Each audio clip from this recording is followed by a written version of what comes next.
이현주 씨가 당대표 출마했잖아요. 네.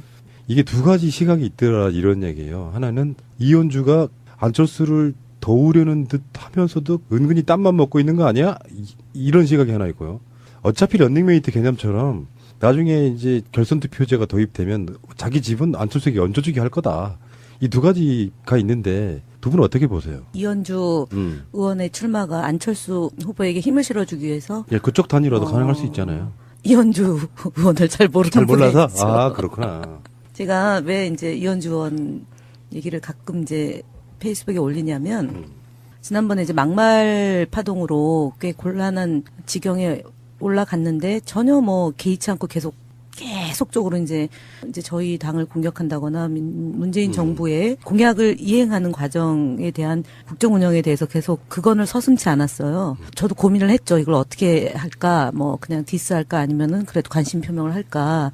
하다가 정치는 계산하지 않는다. 유불리를 떠나서 틀리게 하는 것에 대해서는 좀 지적을 할 필요가 있겠다, 원칙적으로. 그래서 일단 그 각도에서 이제 가끔 얘기를 하는데, 이현주 씨는 지난번에 우리 당에 있을 때, 경기도당에 이제 경선에 나왔었잖아요. 전해철 의원하고. 그때 이제 현장에서 연설을 15분인가 20분 하는데, 8옥탑으로 거의 했어요. 그러니까 아주 그냥 찢어지는 소리? 네, 그래서 당시에 이현주 후보를 찍으려고 했던 사람들도 저건 좀 너무 심하지 않냐, 이제 이거였고. 연설을 못 하는구나. 아니요, 악에 받쳐서 연설을 했어요. 그러니까 이제 무슨 정상적인 유세가 아니고, 하여간 뭐 그렇게 컨셉을 잡았고, 그다음에 이제 전해철 후보에 대해서 사과하지 않고 도당위원장으로 나왔냐라는 공격을 들으면서 제가 2012년도 대선의 패배가 당신 때문이다라고 얘기할 때 굉장히 좀, 그랬어요. 그래서 그건 이제 과거 사고. 존경하는 대의원, 당원 동지 여러분, 도당당한 당원, 강한 경기도당 기호 1번 이현주 인사 올립니다. 먼저 여러분께 묻고 싶습니다. 왜 우리는 2012년 대선에서 져야만 했습니까? 왜 우리는 지금 먹고 살기 힘들다고 절규해야 합니까? 우리 후보가 박근혜보다 못했습니까? 아닙니다. 왜 아무도 책임지지 않습니까? 여기 계신 전해철 후보님, 실패한 정권 교체가 혁신입니까? 제가 생각하는 최고의 혁신은 바로 정권 교체입니다.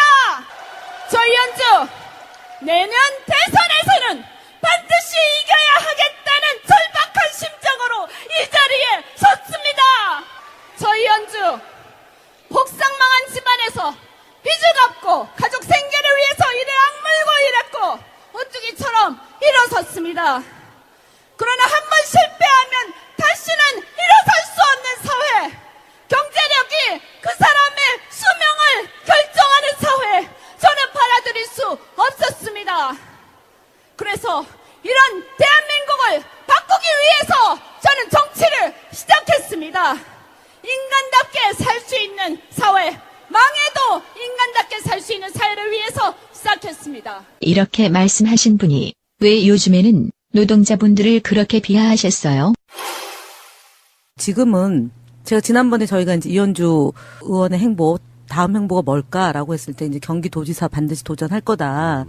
그것을 위해서 어쨌든 본인의 인지도나 이런 것들을 올리기 위한 끊임없는 자기 정치 행보를 하려고 노력을 하는 분이고, 저는 안철수 후보하고 러닝메이트, 즉 최고위원으로 같이 하자는 제안을 거절당하고, 안철수 후보하고는 이제 결연한 거죠. 이제 결연한 거고. 완전 다른 이야기군요. 네, 결연한 거고, 아마 제가 볼 때는 일종의 노이즈 마케팅 차원으로 안 후보를 매우 공격적으로 공세를 취할 거다. 그래서 한 줄 논평 매우 흥미롭다라고 얘기한 게, 예, 그렇게 저는 전망하고요.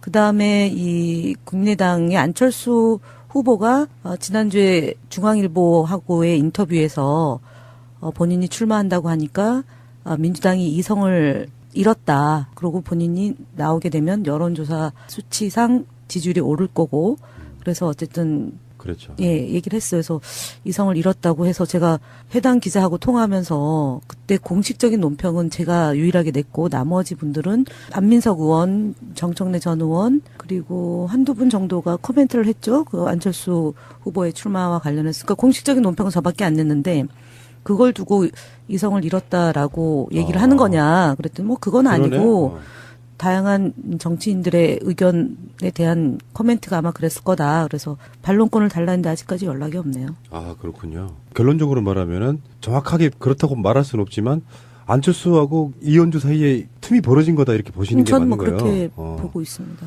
안철수 입장에서는 자기가 선거 캠페인 하기에는 이현주가 부담스러웠을 수도 있겠네. 그렇죠. 왜냐하면 뉴스를 이제 이현주 후보가 많이 장식할 거니까요. 아, 어저께 광주에서 안철수 후보 광주 당원들하고 간담회 하는데 10명? 이거 참. 네. 그러니까 제가 아까 이제 처음에 이런 것까지 우리가 물론 우리가 이제 새날에 나와서 정치인으로서가 아니라 정치 평론가로서 이렇게 얘기를 해야 되니까 우리가 다룰 수 있는 주제이긴 하나. 편하게 하세요. 예. 야, 이런 얘기까지 해야 되나? 맞아요. 좀 거시기하다 이렇게 말씀드렸던 게 뭐 이현주 의원을 뭐 낮게 보거나 뭐 무시해서 그런 것이 것 같은데요?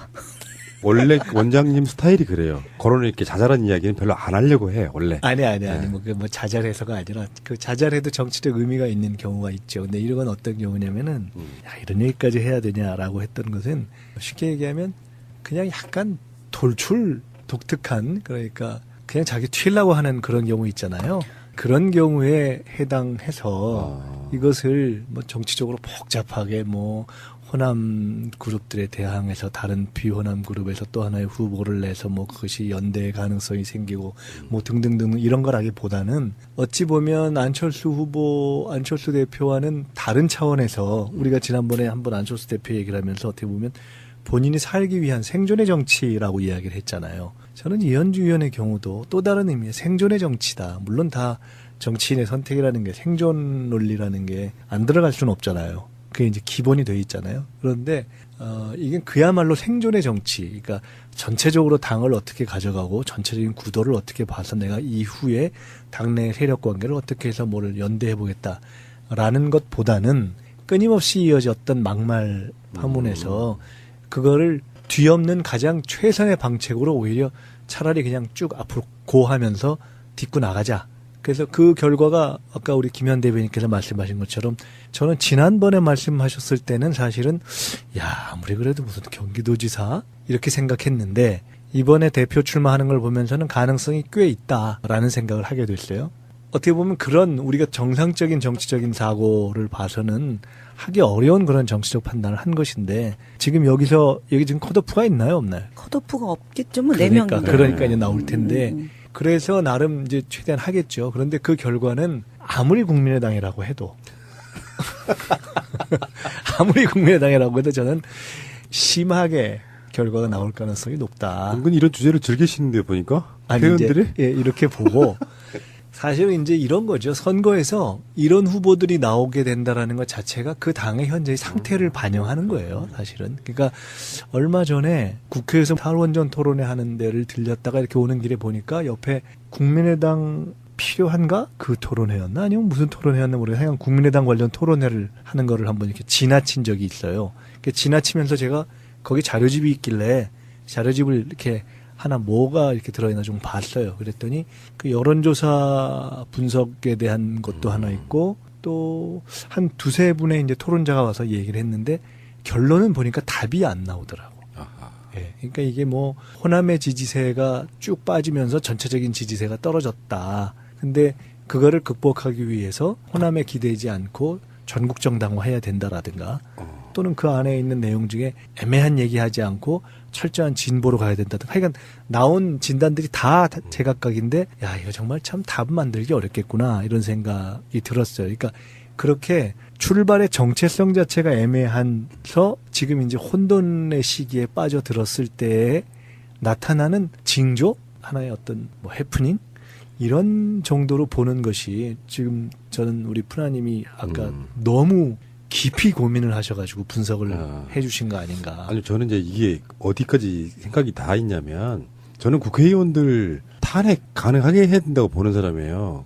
제가 요즘에 많이 조창하는 것 중에 하나가 이현주 국회의원 사퇴를 시켜야 된다. 정말 할 수 없는 막말들을 쏟아냈던 그 입장에서 보면 이현주라는 사람은 정치인은 자격이 없는데 솔직히 국회의원들 탄핵할 수 있는 방법이 없잖아요. 자치단체장까지도 있으면서 주민 소환이 가능한데 근데 이런 사람들이 전에 말씀드렸잖아요. 막말하고 국회에서 무슨 직을 하나 맡아요. 막말하고 자기 당권까지 뛰어들었어. 근데 제가 봤을 때는 그런 거예요. 안철수를 돕는 목적이 아니면 사실 이현주가 득표를 하면 얼마나 하겠어. 그러니까 이게 결과가 쏟아지면 오히려 웃음거리밖에 안 되는 싸움은 하지 말아야 되잖아요. 근데 하는 이유가 정말 똘기 때문에 그러는 건지. 아니 정치인들이 갖고 있는 관성의 법칙 중에 하나가 모든 선거에 다 도전합니다. 그래서 기어이 자기의 목표를 성취를 하는 게 있어요. 예를 들어서 저희 이 당에 보면은 원내대표를 매번 나와가지고 기어이 해요. 하신 분도 있고. 그건 좀 누군지 예가 알아. 다르죠. 그다음에 뭐 그 모든 원내대표 전 출마자들을 약간 똘끼 비슷하게 아니요 만드는. 그게 아니라 그렇게 한 도전해서 2번 떨어져야 원내대표가 되는 일종의 전례는 있죠. 정정- 그다음에 비슷한 거죠. 최고위원 경선도 그래요. 최고위원도 매번 나와요. 그래서 한 5번 만에 되는 경우가 있고요. 우리 당에서 기어이 당대표 못 하신 분이 다른 당에 가서 기어이 하신 분이 또 있어요. 아, 누군지 바로 떠오르는데. 그러니까 그런 걸 보면 저는 이현주 의원의 이 도전이 정치인으로서 가상하다? 성장하기 위한 자기 자신의 길, 이현주의 정치 성공의 길이라고 생각하고 그렇게 하는 본인은 거예요. 지름길이다 생각하는 거죠. 그렇죠. 원래. 그리고 이 본인이 저희 당에서 청년위원장까지 지냈던 분인데 연세가 그렇게 많지 않아요. 젊어요 아직. 예, 아직 뭐 가야 될 길이 많기 때문에 어떤 방식으로든 생존하기 위한 그 길을 찾을 거라고 저는 봅니다. 그래서 저는 네. 이걸 무슨 아까 말씀하신 것처럼 내부 정치 역관계라든가 정치 공학적인 계산이라든가 전략적인 판단이라든가 이렇게 안 봐요. 아, 네. 순전히 덜줄 행동이다 이렇게 보시는 거죠. 순전히 개인적인. 그러니까 개인의 정적 이해관계에 따른 선택. 인터넷상에서 이제 이런 이야기를 좀 확대시키기 좋아하는 분들은 바라보는 관점이 이런 식이에요. 제목도 이렇게 달릴 겁니다. 우리 방송도. 안철수에게 팽당한 이현주 또는 안철수마저 배신한 이현주. 안철수 의원이 팽당한 거죠. 유일하게 지지했던 한 명의 국회의원이 안철수보다 한 명 더 있어요. 뛰어난 이유. 최명길. 그분은 그렇게 적극적으로 한 게 아니죠. 그러니까 좀 미온적인 거고요. 가장 적극적이었던 분이 이현주 의원이기 때문에 이현주 의원으로부터도 팽당한 안철수 후보죠. 제목이 그게 더 전에 재밌. 며칠 전에 나갔던 방송에서 그런 얘기를 했어요. 그런 얘기 했어요가 아니라 방송 섹션 중에 제목이 그거였어. 이현주 인터뷰로 알 수 있는 것들 해서 이제 여러 가지 기사 같은 것들을 분석을 했는데 진짜로 국민의당에서 공개적으로 안철수 출마를 찬성한 사람이 이현주밖에 없는 거예요. 그렇게 보도가 됐어요. 그리고 최명길 정도로 섞을 수가 있었는데 그 인터뷰에서는 그런 거지. 이현주가 뭐라 그랬냐면 나만 안철수 대표를 지지하는 게 아니다. 말하지 않고 있지만 많은 분들이 안철수를 지지한다 이렇게 얘기를 했단 말이에요. 그때쯤만 해도 최고위원 정도 런닝메이트로 이제 그 정도 얘기를 하면 자기를 함께 해주지 않을까라는 생각이 있었기 때문에 그렇게 얘기를 그렇죠. 했겠죠. 네네. 근데 그래서 이제 그 정도만 하면 내가 그냥 안철수 출마하는데 기본표에 어느 정도는 얹혀서 갈 수 있지 않겠나? 그리고 최근에 있었던 여러 가지 이제 막말, 여러 가지 파동 이런 것 때문에 본인의 정치적인 업그레이드를 통해서 일정한 정치적 위상을 올려야 그 다음을 보고 이렇게 살아갈 수 있다는 생각을 했기 때문에 그렇게 립서비스를 했을 거예요.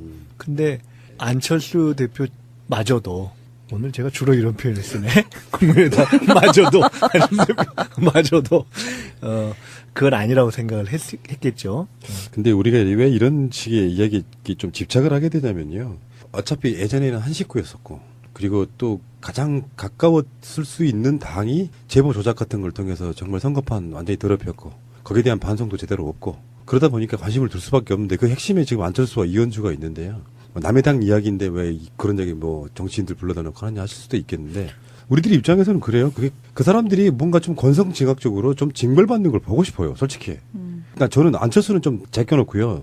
제 1순위에는 저 이현주가 있습니다. 이 사람은 국회의원 하면 안 돼요. 너무 선거가 멀리 남았어. 제 입장은 계속 이런 상황이거든요. 이현주의 읽을 수 있을 쪽을 다 감시하고 있죠, 지금. 그 한겨레 신문 기자 중에 저랑 비교적 친한 기자가 페이스북에 글을 하나 올린 거 혹시 보셨는지 모르겠는데 어저께 기자회견 하는 시간이 늦춰졌어요. 원래 이제 2시였는데 2시 15분으로 늦췄고 그것도 안 돼가지고 이제 3시 20분에 했대요. 그리고 이 기자의 이 페이스북 글에는 굉장히 이제 성황리에 취재 열기가 뜨거웠다. 이제 이렇게 됐는데 왜 늦어졌냐면은 2시 예정이었는데 2시가 넘어서 머리 손질 때문에 10분을 늦췄다고 공지. 2시 15분이 돼서야 다른 회견 일정 때문에 3시 20분으로 멀찌감치 연기하는 것으로 정리가 됐다고 한다. 늦었지만 취재 열기는 뜨거웠다. 이게 이제 페이스북의 글이에요. 댓글은 상상하시겠죠. 머리 손질. 그러니까 아유 참 정말 개념이 없으시고. 그래서 국민의당의 경선판은 어떻게 갈까요? 그러니까 저는 이렇게 보고 있거든요. 현역 의원들이 나서지 못하는 이유는 안철수 걔도 있지만 같이 폭탄 맞기 싫은 걸 거고. 그런데 지금 지도부 쪽, 비대위 쪽에서는 전혀 선거에 관여하지 않으려는 그게 눈에 보이더라고요. 어느 쪽이든 편들지 않겠다. 한쪽 편을 드는 순간 당이 쪼개진다는 것에 대한 그 민감성을 전 느끼고 있다고 보는데 이런 분위기고 여론이 있다고 하면 지금 비주류라고 할 수 있는 정동영, 천정배 두 사람이 결선 투표에서 단일화할 수 있다 그러면 안철수가 당선되기 점점점 어려워지는 여론으로 가고 있는 거 아닐까요? 정상적으로 보면 그런데 저도 그게 참 지금 이제 국민의당 당원 가운데 어쨌든 과거에 큰 틀로 봐서 민주당 오래된 저 당원들 중에 상당수가 이탈해서 갔다고 하고 그 중에 이제 호남이 많다고 하고 그래서 전체적으로 보면 지금 전체적으로도 그렇고 호남에서도 안철수 그 전 대표에 대한 인기가 워낙 떨어지는 상황이어서 이대로 가면 정상적으로 했을 때 도저히 당선 가능성이 없다고 봐야 되는 거 아니냐. 지금 아까 말씀하신 것처럼 저 지방의원 저 광주에서 간담회인가 아니면 뭐 설명회가 하는데 10명인가 왔다는 이런 걸 놓고 보면 그런데 근데 제가 며칠 전에 전주에 있는 분들 거기는 이제 뭐 국민의당 분들은 아니에요. 근데 비교적 현지 사정을 잘 아는 분들이 서울에 와서 저도 이제 궁금하니까 도대체 어떻게 될 걸로 보느냐 쭉 물어봤는데 근데 그분들의 판단은 두 가지 때문에 그럼에도 불구하고 그 국민의당 지지자들 가운데 적극적인 분들은 소위 안바가 상당히 있다. 두 번째로는 대안으로서의 정동영과 천정배에 대한 기대가 워낙 높지 않기 때문에 그래서 결국은 그냥 안으로 가지 않겠냐 이렇게 보더라고요. 그래서 저도 이게 참 상식적으로는 좀 이해하기 어려우나 정치권의 전반적인 지금 시각은 결국은 안으로 가지 않겠는가 이렇게 보는 게 조금 더 많은 것 같아요. 어떻게 보세요? 그렇겠죠. 이분 얼마 전에 이제 사석에서 그 안철수 후보가 한국 정치에 끼친 해악에 대해서 분석을 하는데 물론 그게 이제 다 맞다 아니다 이걸 떠나서 사실은 이제 2012년부터 거슬러 올라가면 이제 그분이 냉소적 단일화 때문에 저희가 곤란한 지경에 빠진 점. 그 다음에 2016년 총선 전에 나갔잖아요. 나가서 국민의당을 만들어서 분열돼서 소위 말하는 야권이 분열돼서 총선을 치른 건데 그때 분열되지 않았다면 몇 석이었을까라는 얘기를 하시더라고요. 그런 거하고 그다음에 이제 개헌과 탄핵 이후에 대선 때 개헌을 그 매개로 대선을 치렀다면 우리 사회가 훨씬 더 진전이 빨랐을 거다라는 얘기를 하시더라고요. 그 조기 총선인 거죠. 그 분석을 하시는 분은. 예를 들어서 우리가 가반 의석을 훨씬 뛰어넘는 의석이 됐다라면 지금 현재 이 박근혜 최순실 게이트는 터질 수밖에 없었던 거고 그렇게 되면은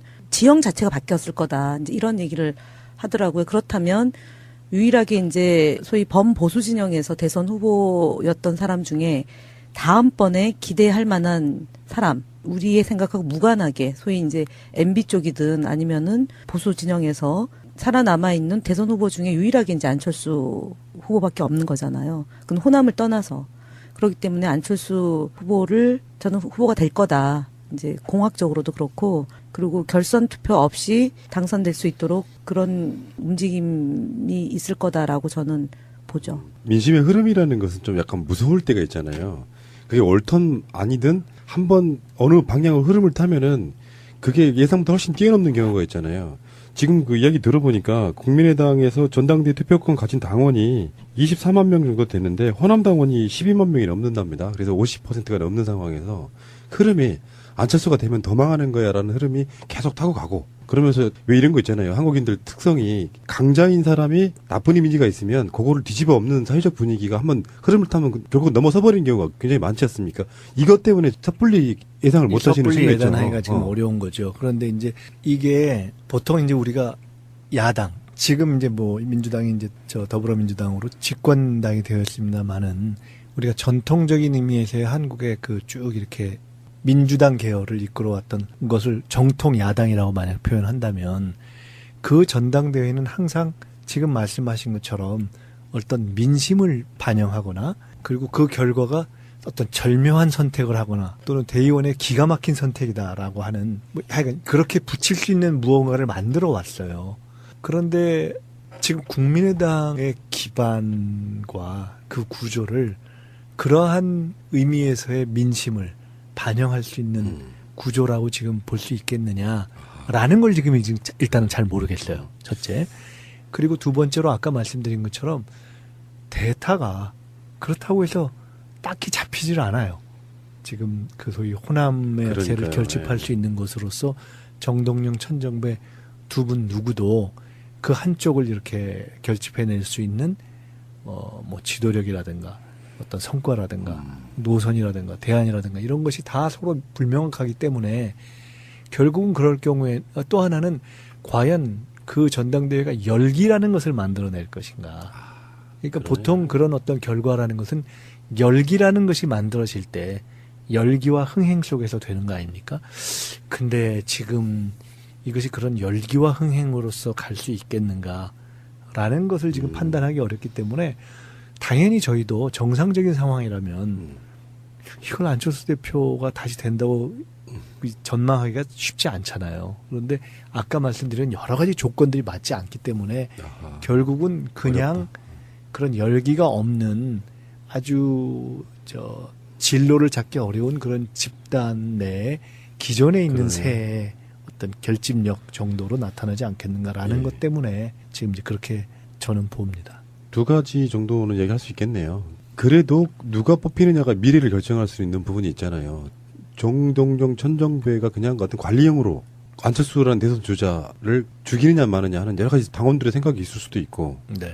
근데 이제 마치 아까 말씀하신 것처럼 열기, 지역에 있는 재보궐선거 느낌으로 그냥 사그라들다 끝나면 사실 고정표가 많은 쪽이 굉장히 유리한 거 사실 아니에요? 그렇죠. 예.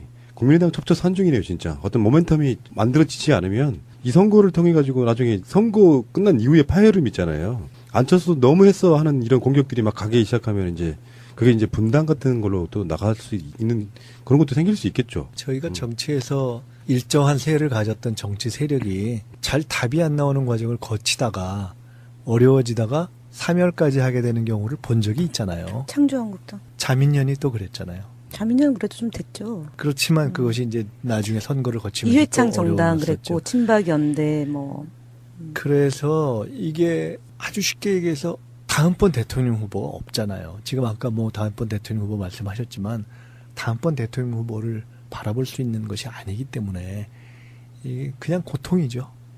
그분은 바라보죠. 이인재 씨가 끊임없이 매번 선거에 대선 후보로 도전했던 것처럼 일단 돈이 있잖아요. 천과 정은 사이가 별로 나쁘진 않죠, 원래. 왜 싫어하는 부류들 있잖아. 같은 당에 있어도 뭐 즐기기 싫어하고 이런 건 아니잖아요. 안 친할걸요. 그래요? 서로 별로 안 좋아해? 옛날에 그 천신정의 화려한 이런 게 이제 없나 그건 뭐 보자. 96년도 얘기고. 아니 뭐 친하고 말고를 떠나서 그래도 뭐 같이 얘기도 하고 뭐 그렇게 나쁜 사이는 또 아니고 만약에 안이 없이 이렇게 붙었다면 뭐 서로 막 삿대질하면서 할 정도까지는 아닌 그렇게 하는 걸 하면서 치를 사이이겠으나 그러나 지금 다시 어떤 뭔 결의를 해서 뭔가를 만들어보자 이렇게 하기는 또 좀 어렵지 않을까요? 근데 참 공교롭게도요. 저희가 더불어민주당이 지난해 8월 27일 날 전당대회를 했잖아요. 근데 국민의당도 이번에 8월 27일 날이 전당대회. 그래요? 추미애 대표가 당선됐던 바로 그게 8월 27일로 네. 기억하는데, 신기하네요. 뭔가 운명적인 점이 있구나. 그러면 두 분에게 질문치고는 되게 유치한데요. 정동영과 천정배 둘 중에 누가 더 세가 강할까요? 그것도 궁금해. 저는 정동영 후보가 더 강하다고 네. 보는 게 그래도 이분은 전북에서 나름대로 지역 기반이 있는 확고한 게 분이고요. 있구나. 그다음에 이제 그 대선 후보를 했던 분이기 때문에 2007년도 그리고 이제 매번 선거에 이제 도전했던 뭐 정동영 후보나 천정배 후보나 뭐 비슷할 것 같은데 그래 김현 그래도- 대변인은 매번 선거에 도전하는 걸 되게 싫어하는. 저는 진짜 근데 어쨌든 이분은 정동영 의원은 전국 선거를 아하. 그러니까 이제 열린우리당 때도 하셨고 그다음에 2007년 대선 그리고 2010년 저희 당 최고위원 도전하셔가지고 이제 2등 하셨던 분이고 그래서 이제 전북과 수도권의 그 기반이 좀 더 강하고요. 천정배 의원은 예전에 이제 포장마차 투어를 하긴 했지만 이분이 제 기억에는 당대표나 최고위원은 근래에 하신 적이 없잖아요. 저희 당에서 혁신위 뭐 이런 건 했어도 그렇게 의미 있게 뭘 하지는 않았기 때문에 기반이 인지도 예. 같은 거. 그러니까 이제 대선 후보를 했던 분은 그나마 어쨌든 전국적 기반이 있다. 조직 기반이 있기 때문에 저는 정동영 후보가 더 되고요. 그다음에 이제 이현주 의원으로 말씀드리면 이분이 이제 지난번에 경기도 도당위원장 도전을 했는데 아마 내년에 이제 도지사도 도전할 거고 그다음에는 대선도 도전하실 거예요, 이분은. 그렇지. 나 당대표 선거도 나갔던 사람이야. 고명함 맞고 가는 거죠. 네, 이분은 대선 도전합니다. 이야기 조금만 더 하고 다른 거 넘어갈게요. 우리 김현 쪽지게 이제 또 등장하셨는데 저는 이런 생각 해본 적이 있거든요. 정동영에 대해서 약간 아쉬움을 표한 적이 있어요, 제가.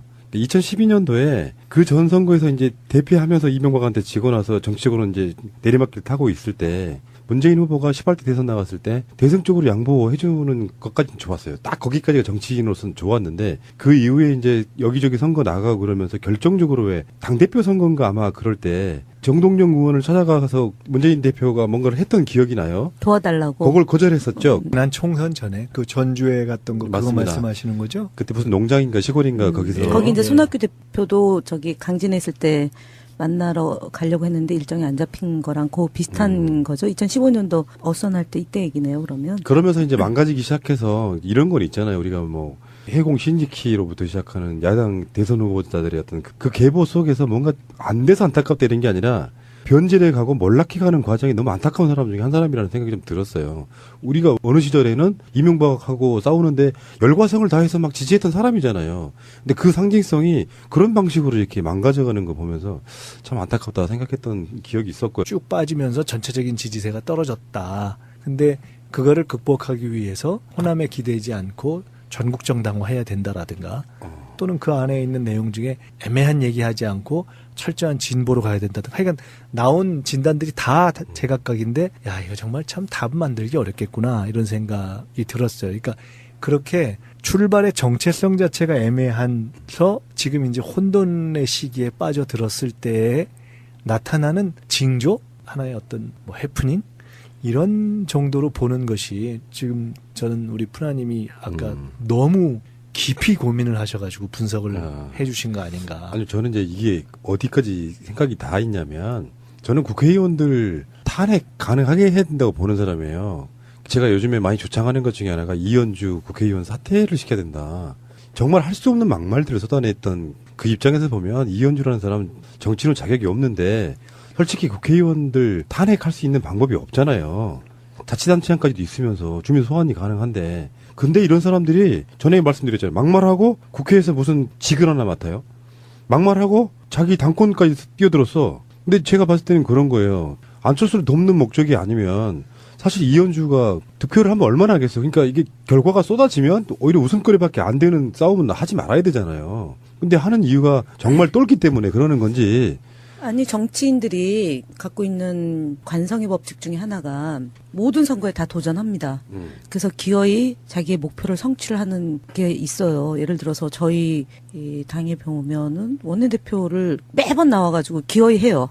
하신 분도 있고. 그건 좀 누군지 예가 알아. 다르죠. 그 다음에 뭐 그 모든 원내대표 전 출마자들을 약간 똘끼 비슷하게 아니요 만드는. 그게 아니라 그렇게 한 도전해서 5번 떨어져야 원내대표가 되는 일종의 전례는 있죠. 정정- 그다음에 비슷한 거잖아요. 최고위원 경선도 그래요. 최고위원도 매번 나와요. 그래서 한 5번 만에 되는 경우가 있고요. 우리 당에서 기어이 당대표 못 하신 분이 다른 당에 가서 기어이 하신 분이 또 있어요. 아 누군지 바로 그러니까 떠오르는데. 그런 걸 보면 저는 이현주 의원의 이 도전이 여러분께 묻고 싶습니다.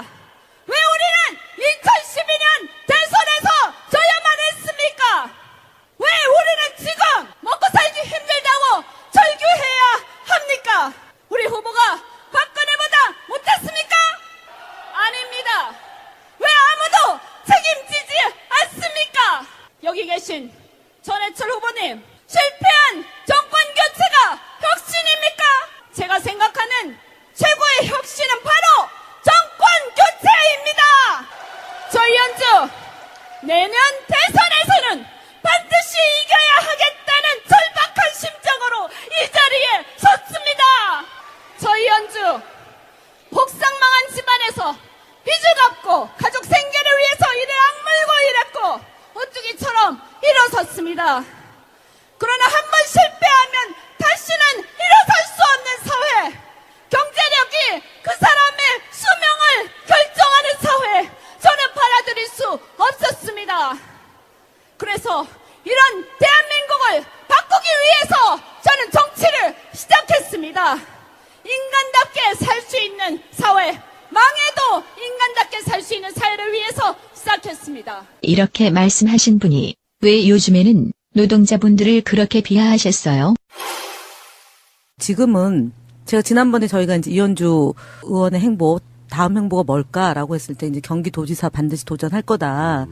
그것을 위해서 어쨌든 본인의 인지도나 이런 것들을 올리기 위한 끊임없는 자기 정치 행보를 하려고 노력을 하는 분이고, 저는 안철수 후보하고 러닝메이트, 즉 최고위원으로 같이 하자는 제안을 거절당하고 안철수 후보하고는 이제 결연한 거죠. 이제 결연한 거고. 완전 다른 이야기군요. 네, 결연한 거고, 아마 제가 볼 때는 일종의 노이즈 마케팅 차원으로 안 후보를 매우 공격적으로 공세를 취할 거다. 그래서 한 줄 논평 매우 흥미롭다라고 얘기한 그거였어요? 게 예, 그렇게 저는 전망하고요. 그 다음에 이현주 씨가 당대표 출마했잖아요. 네.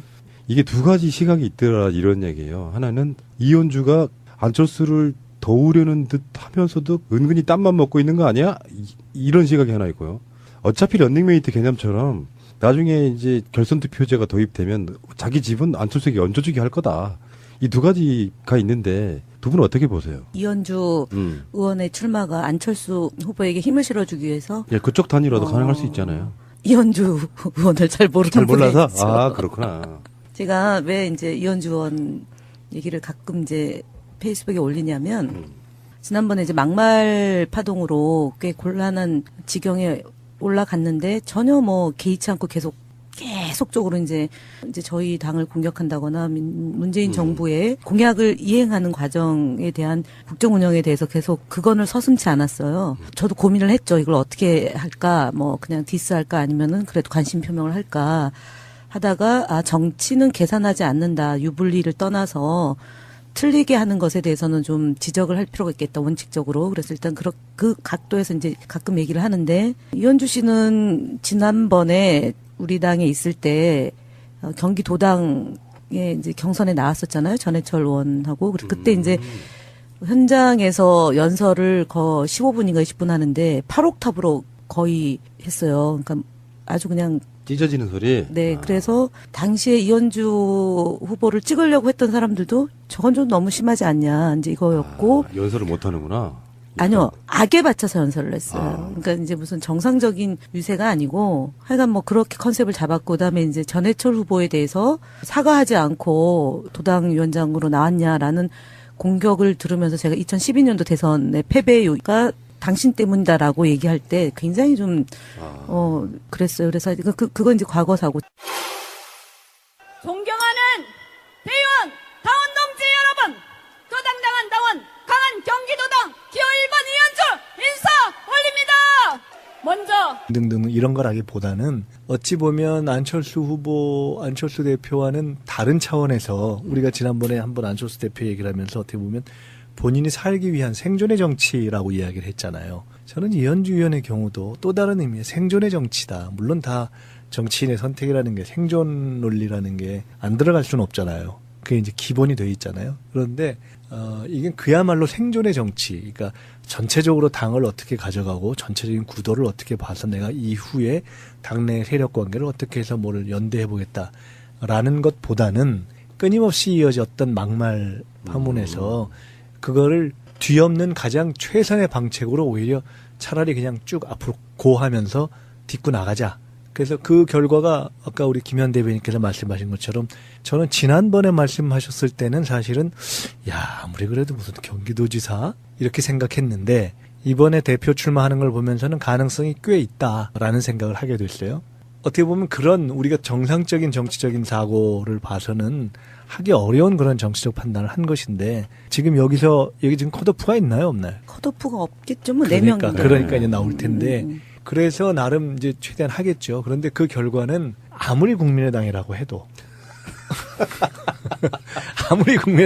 저는 심하게 결과가 나올 가능성이 높다. 은근히 이런 주제를 즐기시는데 보니까 아니, 회원들이 이제, 예, 이렇게 보고 사실은 이제 이런 거죠. 선거에서 이런 후보들이 나오게 된다라는 것 자체가 그 당의 현재의 상태를 반영하는 거예요. 사실은. 그러니까 얼마 전에 국회에서 탈원전 토론회 하는 데를 들렸다가 이렇게 오는 길에 보니까 옆에 국민의당 필요한가? 그 토론회였나? 아니면 무슨 토론회였나 모르겠어요. 하여간 국민의당 관련 토론회를 하는 거를 한번 이렇게 지나친 적이 있어요.